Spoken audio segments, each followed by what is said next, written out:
예, 반갑습니다. 저는 한국병학연구소 김용호입니다.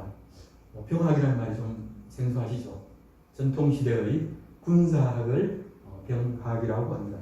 저는 조선시대, 세종시대, 정조시대, 또 선조, 임진왜란이 있었던 선조, 조선시대의 군사제도, 무예, 또 우리 무예를 일구었던 장군이나 무사들, 이런 분들에 대한 연구를 계속 하고 있습니다.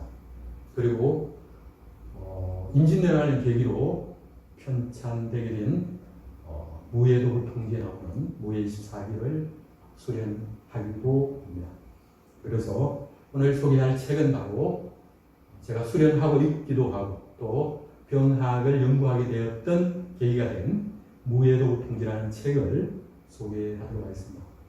무예도 통지는 바로 1592년 4월 13일에 발발한 임진왜란과 직접적인 관련이 있습니다.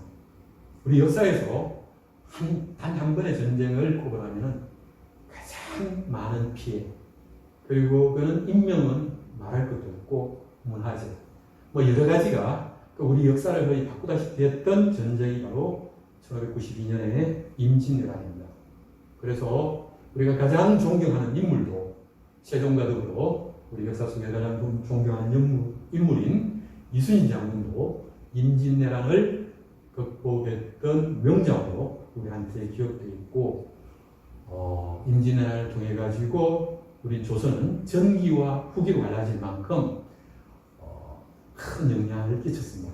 임진왜란은 우리한테 많은 피해도 끼쳤지만 또 우리한테 많은 교훈을 줬습니다. 뭐냐면은 우리는 이웃나라가 중국과 일본이라는 강국이 있는 이웃에 두고 있는 나라라는 사실, 그래서 절대로 국방을 소홀히 할 수 없다는 사실을 뼈저리게 깨달았던 전쟁이 바로 임진왜란입니다. 바로 이러한 임진왜란에 대한 반성, 그리고 당장 지금 우리나라 영토를 점령해서 백성들을 살육하고 우리 재산을 강탈하는 외적을 물리치기 위한 수단으로서 새로운 무예, 군사훈련을 받게 됩니다. 임진왜란에 대해서는 여러분 너무나 많이 들어봤고 내용 전개 과정도 잘 알고 계시라고 생각됩니다. 여러분, 특히 우리나라를 침략했던 일본, 지금 여전히 우리 한일 관계는 여전히 대단히 불편하고 또 일본과 얼마만큼 더 경제적인 이렇게 힘의 대결이 진행되는지 이런 것을 잘 알고 계실 거예요. 마찬가지로 일본은 다시 재무장화해갖고 전쟁을 할 수 있는 나라로 끊임없이 준비를 하고 있는 나라가 일본입니다. 자, 일본이 임진왜란 직전에 일본은 바로 100년 동안의 내전을 통해 가지고 전국시대라고 그러죠. 전국시대를 통해 가지고 엄청난 전쟁 기술이 발달했고 많은 군사가 육성되었습니다. 이러한 전쟁을 마무리 지었던 인물이 바로 오다 노부나가였고, 오다 노부나가가 정말 일본을 이렇게 완전 평정하기 직전에 부하한테 배신당해서 죽임을 당했죠. 그 상황, 그 난국을 극복했던 부하가 바로 도요토미 히데요시인데, 히데요시가 등장을 하면서 실질적인 일본의 이제 패자가 되죠. 자, 우리가 일본이라는 나라를 여전히 주목해야 되는 것은 임진왜란 때의 경험뿐만이 아니지 않습니까? 그죠? 예, 그래서 일본의 움직임을 조선은 그때도 제대로 이렇게 정확하게 보지 못했다는 것. 그리고 또 하나, 우리가 무시했던 여진족이 새롭게 흥기하고 있었습니다. 바로 인구가 한 150만 밖에 되지 않았던 여진족이 인구 100배를 가되는 명나라를 누르고 중원의 패자로 등장했던 그러한 역사가 바로 임난 직후에 벌어지는 일들입니다. 그래서 우리는 주변 나라들의 정치에 대해서 상당히 주목하고 여기에 대한 대비도 해야 되고, 마찬가지로 앞에 말씀드렸듯이 군사적인 대비도 아울러 해야 됩니다. 선조시대는 엄청나게 많은 장수들이 출현했죠. 우리가 200년 동안 평화로운 시대였다라는 말은 사실은 옳지 않습니다. 임진왜란이 일어나기 몇 년 전에도 전투가 있었고, 외부들의 침략은 끊임없이 계속되었던 사실을 우리가 기억해야 됩니다. 다만 전면전이 없었을 뿐이지 전쟁은 계속 있었다는 사실. 예. 그리고 지금 등장하는 이이나 유승룡, 이항복, 이덕형, 또 쓰진 않았습니다만은 이원익 같은 그러한 분들이 대단히 뛰어난 능력을 가졌던 관료들이었죠. 우리가 잘 아는 이순신, 정경원 같은 뛰어난 장수들, 이러한 부분들이 있었기 때문에 임난을 극복하고 전쟁에서 궁극적으로는 승리할 수 있습니다. 그러나 그 승리의 어떤 배경이 되는 무예, 그 무예에 대한 어떤 내용들을 들어가기 위해서 잠시 조선의 군사 제도에 대한 부분들을 보겠습니다. 조선의 군사들이 지금 보병들이 지금 상상도로 그린 것입니다만 기록 문헌에 의해서 그림입니다. 이렇게 팔을 든 군사가 기본적으로 우리 조선시대의 군사를 연상하죠. 임진왜란 이전에 그렇습니다. 또 마찬가지로 화약 병기, 총통을 사용하는 군사들도 동시에 존재했었습니다. 그리고 이렇게 방패를 든 군사가 등장하는데 가장 승복의 창수와 함께 등장하는 군사가 바로 방패수죠. 그러나 실질적으로 군사들은 대부분 기병들이 중심 병력이었습니다.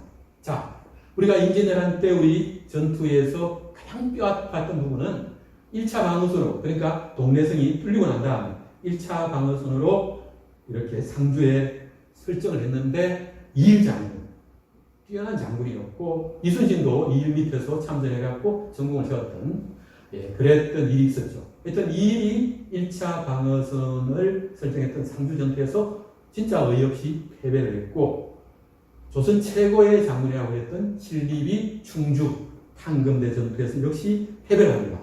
그리고 더 치욕적인 패배 내지는 거의 조선이 거의 나락으로 떨어졌던 전투가 바로 온전히 군대가 보존되었던 전라도 병력과 그리고 충청도 병력 그리고 일부의 경상도 병력의 연합군인 부대가 용인에서 바로 광교산 밑에서 전투를 벌였는데 이 총대장이 이제 이광이었죠. 이광인데 이 선봉장을 충청도 백마절도사 신익을 세웠는데 일본 군대가 이 쇠가면을 쓰고 이렇게 수십 명의 군대 기병들이 긴 칼을 끈덕이면서 달려오는 걸 보고 놀래서 말을 돌리게 됩니다.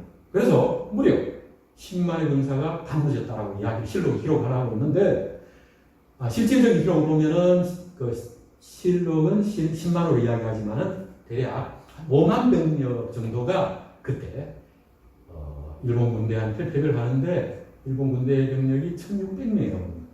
이게 진짜 치욕적인 패배를 당했죠. 자, 이러한 그 패배를 당하게 되었던 요인은 여러 가지입니다. 하나는 앞에서 말씀드렸듯이 100년 동안 계속된 전쟁을 계속했던 날, 그 전술과 전략, 전술이 아주 뛰어난 일본의 군대가 우리를 침략했다는 것이고 또 병력도 엄청나고 그죠? 무엇보다도 조총이라는 신무기가 등장했었습니다. 이러한 부분들 때문에 패배를 했지만은 조선 군사들은 조총보다 더 무서워했던 것이 바로 일본의 칼이었습니다. 일본의 칼. 총은 맞으면 그냥 쓰러지지만은 칼에 맞으면 팔이 떨어지고 목이 떨어져 나가기 때문에 공포스러운 거였죠. 자, 그렇게 해서 한양이 뺏기고 평양은 고니시 유키나가의 제1군한테 점령당합니다. 자, 그렇게 해가지고 하는 수 없이 명나라에 군대를 요청하게 됩니다. 그렇게 해서 군대가 맨 처음에는 기병부대 5천을 보내 조성을 중심으로 해갖고 그러나 몇 차례의 평양 탈환 전투를 벌입니다만은 다 실패로 끝납니다. 결국 이 사태가 심상치가 않고 계속적인 파병을 정원에서 파병하라는 조선의 요청을 이렇게 잘못하면 압록강을 건너서 정말 일본군의 주장처럼 명나라로 진격할 수도 있겠다라는 그런 우려 때문에 명나라는 결국 군대를 파견합니다. 4만 5천의 병력을 파견합니다. 바로 우리가 많이 들었던 제독 이여송을 중심으로 해갖고 4만 5천의 병력이 12월 말, 1592년 12월 말에 압록강을 건너서 조선으로 진입을 합니다. 그리고 잠시 쉬었다가 1593년 1월 6일에 첫 번째 공격이 이루어졌고 7일에 2차 공격이 이루어졌고 1월 8일에 총공격 명령이 떨어집니다. 그렇게 해가지고 고니시 육기나가 지키고 있던 대략 한 2만 명 정도의 병력을 지키고 있던 이 부대를 이 조명연합군 약 5만 명, 그러니까 중국 부대와 조선 8천 명, 그렇게 해가지고 한 5만 3천 명의 군대가 연합작전으로 평양성을 탈환하는데, 그때 우리 군대가 주목했던 것이 중국의 특히 최고 선봉이 있었던 낙상지라는 부대의 활약상이었어요. 딱 봤더니 바로 총대장, 그 선봉대의 총대장인 낙상지라는 장수가 장창을 들고 방패를 들고 성벽을 기어올라갔던 거예요. 병사들이 앞서서. 그리고 그 창으로 적을 무찌르는 것을 목격하고, 또 생전 처음 봤던 창대에 막 가지가 달렸던 막 그런 이상한 무기를 쓰는 것들도 보고, 또 쇠사람 같은 그러한 무기를 쓰는 것들을 보면서 중국의 전술에 주목을 합니다. 그리고 이 김응선은 조선군 중에서 가장 일본으로 평양성에 진입했던 조선군의 선봉장이었습니다. 이 김응선은 이 전투에 성공을 해서 병마 절도사까지 오릅니다. 상당히 신분이 낮았던 인물인데 전쟁을 잘해가지고 완전 입신 출세했던 전형적인 조선의 무인이고, 북한에서는 유일하게 우표에 등장인물로 내세웠던 인물이 바로 김응선입니다. 물론 평양선 전투의 영웅이기 때문에 내세웠는데, 사실 이 김응선 장군은 나중에 정규재난 때 울산전 전투에서도 상당한 역할을 했고, 또 우리가 말씀드리는 무해도보 통지의 무해를 이렇게 정리를 할 때 일본 검수를 수용을 나중에 하게 되는데, 이때 김응서가 항복한 외인, 조선으로 투항했던 일본의 무사들을 책임집니다.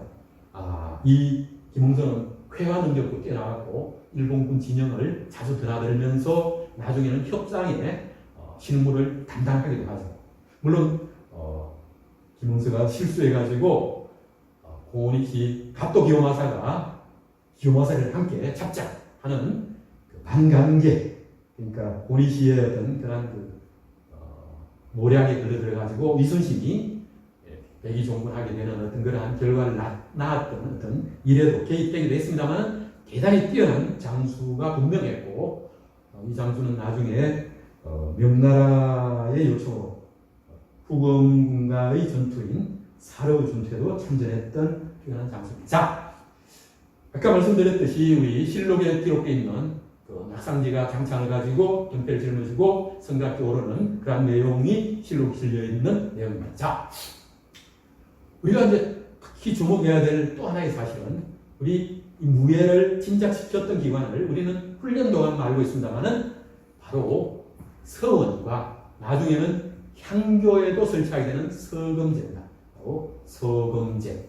이렇게 유생들, 한문만 익혔던 경전만 읽었던 유생들이 이제는 창금을 들고 무예를 익히고 조총과 활을 쏘면서 문무경전의 그러한 준 장교의 교육을 받았던 서검제를 평양에 창설했고, 이러한 평양에서 이러한 일들을 주도했던 인물이 아까 말씀드렸던 오리이건이 조선시대 최고의 청백리로 꼽히는 오리이건이 일을 했죠.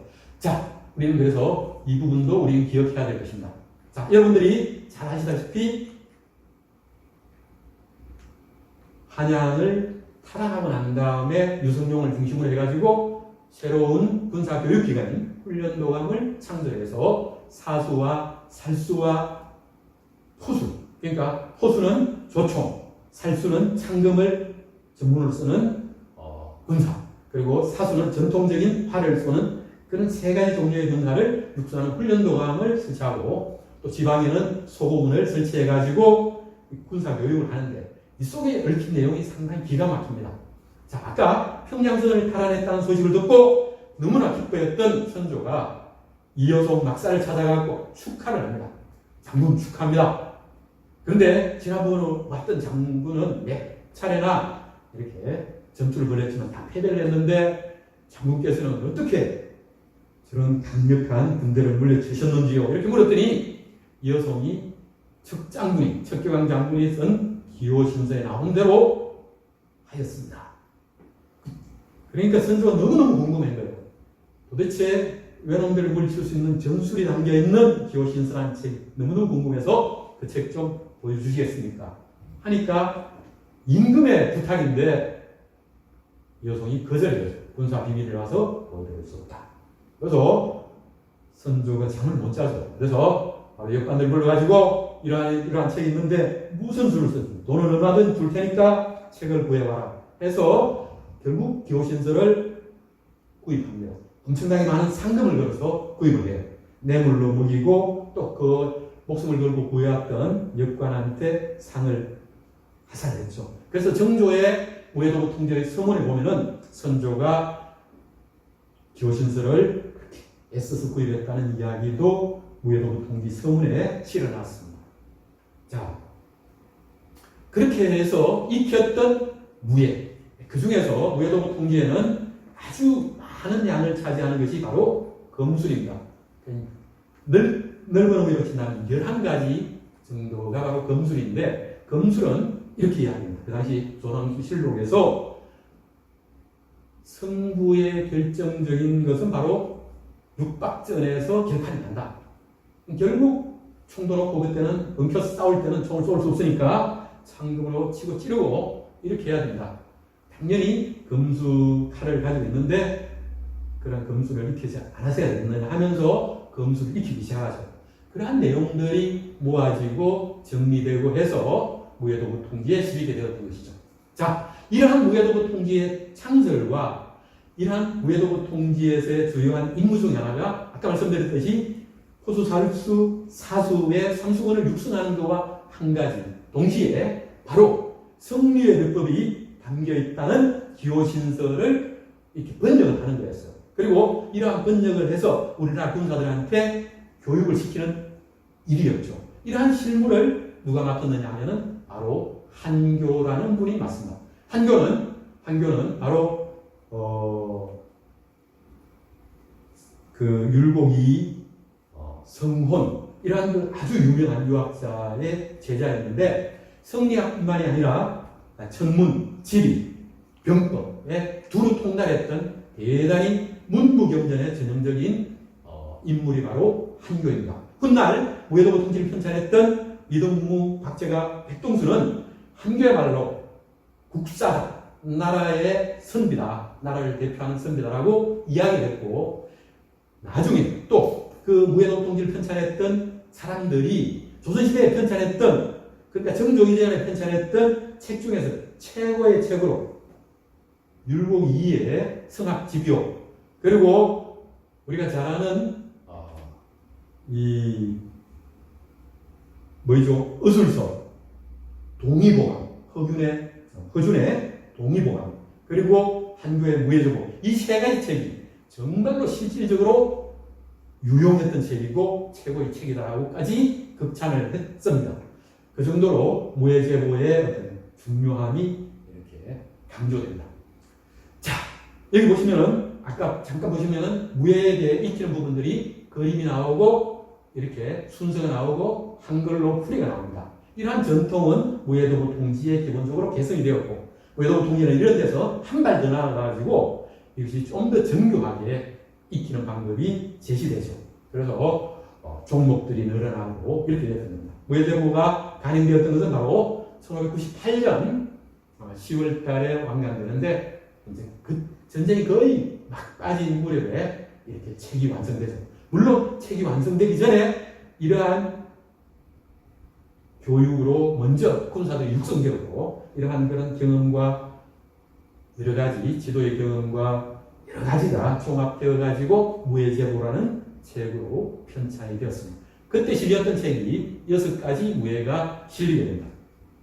자, 그리고 광해군 때에 1610년에 광해군 때의 무예제보 번역 속집이라는 책이 편찬돼요. 여기에는 4가지 무예가 실립니다. 그러니까 앞에 무예제보에 실렸던 무예가 6가지, 무예제보 번역 속집이 실린 것이 4가지, 그러니까 10가지가 이제 선조와 강희 군대에 실리게 되죠. 그 중에 아주 중요하게 일본의 금술, 그 중에서 외금 익히는 법이 이렇게 나와 있는데 일본의 금술을 적극적으로 익혀요. 이러한 일본의 금술을 익히는데 아까 말씀드렸듯이 김응서라는 장군이 이 일본의 무사들을 교육해가지고 이렇게 휘하에 거느리면서 이러한 일들을 상당 부분 감당하기도 합니다.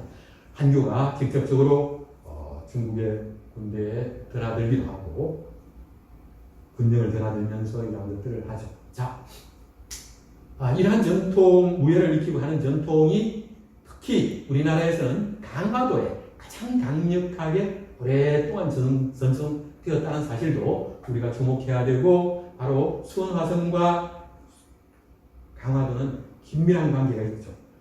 그래서 강화도의 이러한 무예의 전성이 충실히 전성되었던 지역 중에 하나였다는 사실도 같이 말씀드리겠습니다. 자, 이제 무예도부 통지에서 짧게 설명드리고 이야기를 정리하겠습니다. 무예도부 통지는 정말 철저한 실학입니다. 실학의 정신이 투철이 반영된 책이 바로 무예도부 통지다. 무예도부 통지의 내용들 뿐만이 아니라 편찬의 어떤 방식, 이런 모든 부분들이 아주 뛰어나요. 그래서 세계 기록 유산으로 등재가 되었죠. 물론 이제 이렇게 북한에서 등재했습니다만은 무예도부 통지의 가치는 너무나 높다는 것이 세계적으로 공인이 된 것이죠. 자, 실학 정신이라고 했는데 이 전투를 벌이고 싸움하는 기술이 허하일 수가 없죠. 구체적인 적을 상대하는 그러한 무예가 당연히 실학 정신이 아주 투철하게 반영될 수밖에 없다는 것을 다시 한번 강조드리면서 무예도부 통지 어떻게 편성되었는가. 이 책이 4책으로 되어 있어요. 그래서 1책에는 찌르기 중심의 창술이 들어있습니다. 장창, 기창, 기창 등. 그리고 2책, 3책에는 쌍수도, 제도권, 봉국권처럼 이렇게 금술, 배는 배기 중심의 무예가 들어있고, 4책에는 권법과 권봉처럼 치기 중심의 무예가 들어있습니다. 이렇게 해서 모두가 24가지죠. 그리고 한 권의 별책이 있는데 바로 은혜론, 한글본으로 바로 책을 편찬해서 군사들이 한문을 잘 모르는 군사들이 참고하고 쉽게 익힐 수 있도록 했던 것이 바로 무예도부 통지입니다. 구체적으로 이렇게 무예는 어떻게 자세를 취하는가에 대한 어떤 보호가 있고 이 자세를 나타내는 그림이 있습니다. 또 하나는 이제 무예의 어떤 기원에 대한 설이 있습니다. 설.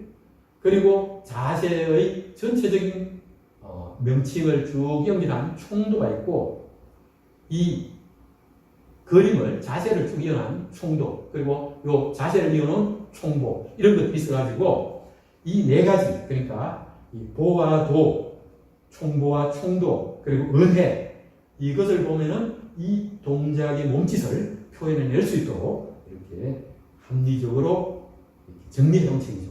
그래서 이 책의 우수성을 이야기합니다. 아까 말씀드렸듯이 찌르기 중심의 작법, 이것이 바로 기창, 깃발 달린 창, 그리고 이건 길다 그래서 장창, 이거는 대나무를 중심으로 대나무에 창단을 달았던 죽장창, 이거는 세 가지 창이죠, 그죠? 세 가지가 있는, 이거를 삼지창이라고 불리기도 하는데 단파라고 부릅니다. 이게 바로 낭선, 평양성 전투 때 처음 등장했던 무기예요. 그리고 이거는 조선시대 때 무인을 뽑을 때 선발할 때 썼던 기창, 말을 달리면서 창술이죠. 자, 그리고 아까 말씀드렸듯이 이렇게 쌍수도부터, 쌍수도, 우리나라의 가장 오래된 금법이라고 하는 예도, 그 다음에 일본의 금술인 외금, 그리고 일본에 밀파되어갖고 일본의 금술을 기반으로 해갖고 정립했던 외금 교전, 금교전, 그리고 제도금, 우리나라 화랑이 뗐다는 본국금, 이런 것들, 이런 거라고 칼날의 모양이 소득달을 담보했다고 해서 마상, 마루에서 한다고 해서 마상 월도, 이런 두 자루로 한다고 해서 쌍금, 이러한 것들이 바로 2권, 3권에 들여져 있고, 아까 말씀드렸듯이 4권째는 치기 중심의 그러니까 격법이 들어있습니다. 그래서 맨손 무예인 권법부터, 그리고 봉수린 곤봉, 그리고 쇠돌이 깨인 평본, 그리고 말 타고 하는 마상평본, 그리고 말을 타면서 고려시대부터 귀족들이 절개했던, 그리고 조선시대 묵과과목이었던 벽구, 그리고 말 위에서 물구나무도 서고 땅바닥에 흙도 잡고 하는 마상제, 이러한 것들이 바로 무예 24기의 내용입니다. 그리고 무예도 통지에는 이렇게 군사들이 무예를 익힐 때 입는 이렇게 관복도서라고 해서 복장들까지도 이렇게 도해로 정리를 해놨습니다. 자, 무예도 통지에 이제 이 들어있는 신학 정신에 대한 말씀만 이제 마무리하면서 정리하겠습니다. 이렇게 이야기합니다. 조정강 실용지정, 문헌찬 실용지서, 여서수 실용지역, 조로이 실용지기, 상고통 실용지화, 공장작 실용지기, 적하려 위구, 적하환호 보민야제. 그래서 여기는 강은 바로 정책을 논의한다는 것이죠. 조정에서는 정책을 논의하고 바로 학자들은 또 그리고 규장가 이런 데서는 좋은 유용한 책을 열심히 편찬하고, 그리고 군사들은 자, 백성들은 검은머리를 이었자고 그러는데, 아무튼 백성들은 자기들의 생업에 생업을 충실하게 지킨다는 거죠. 그리고 군사들은 바로 실제적인 전투에서 써볼 수 있는 무예를 열심히 익히고, 그리고 상인들은 그런 상품들을 잘 유통시키고, 그리고 기술자들은 좋은 물건을 많이 생산해내는 것이 제 직분을 다 한다면은 나라를 지키는데 염려할 것이 뭐가 있고 백성을 구하는데 걱정이 깼는가. 바로 이게 무예도부 통지의 편찬의 정신이 들어있고, 바로 무예도부 통지의 그 진설에 등장하는 말입니다. 무예도부 통지의 소개로 일단 첫 번째 강의는 정리하도록 하겠습니다.